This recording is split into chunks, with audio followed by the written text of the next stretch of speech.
നമസ്കാരം.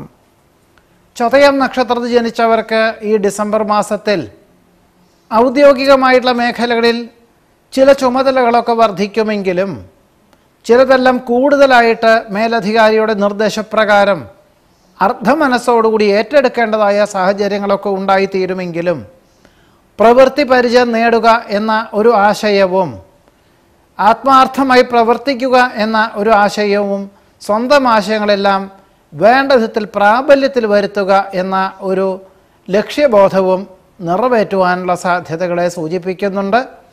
ഇതിൽ നിന്നും മറ്റൊരു സ്ഥാനക്കയറ്റത്തോടു കൂടിയതായിട്ടുള്ള ജോലിയോ സാമ്പത്തികമായിട്ടുള്ള നേട്ടമോ ആനുകൂല്യങ്ങളോ അംഗീകാരമോ ഒക്കെ തന്നെ ഒരു വർഷത്തിന് ശേഷം മാത്രമായിരിക്കും ഉണ്ടായിത്തീരുക.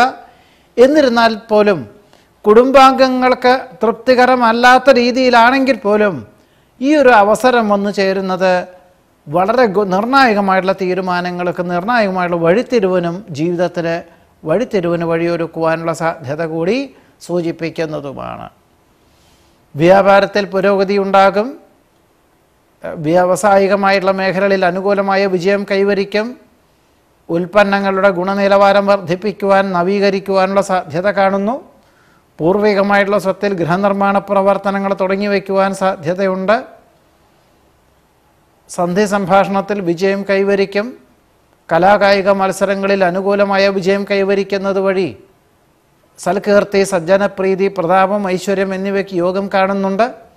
കടം കൊടുത്ത സംഖ്യ തിരിച്ചു ലഭിക്കുവാനിടവരും.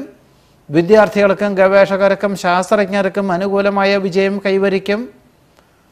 ഏതൊരു കാര്യവും സങ്കീർണമാണെങ്കിൽ പോലും വളരെ യുക്തിപൂർവ്വം ചിന്തിച്ച് പ്രവർത്തിക്കുന്നത് വഴി ഏതൊരു വിപരീതമായിട്ടുള്ള സാഹചര്യങ്ങളെയും വിഘാതങ്ങളെയും അനുകൂലമാക്കി തീർക്കുവാനും അതിജീവിക്കുവാനുമുള്ള സാധ്യത കൂടി എല്ലാ പ്രകാരത്തിലും ഈ ഒരു മാസത്തിൽ ചതയ നക്ഷത്രക്കാർക്ക് വന്നു ചേരുവാനുള്ള സാധ്യത കൂടി കാണുന്നുണ്ട്. നമസ്കാരം.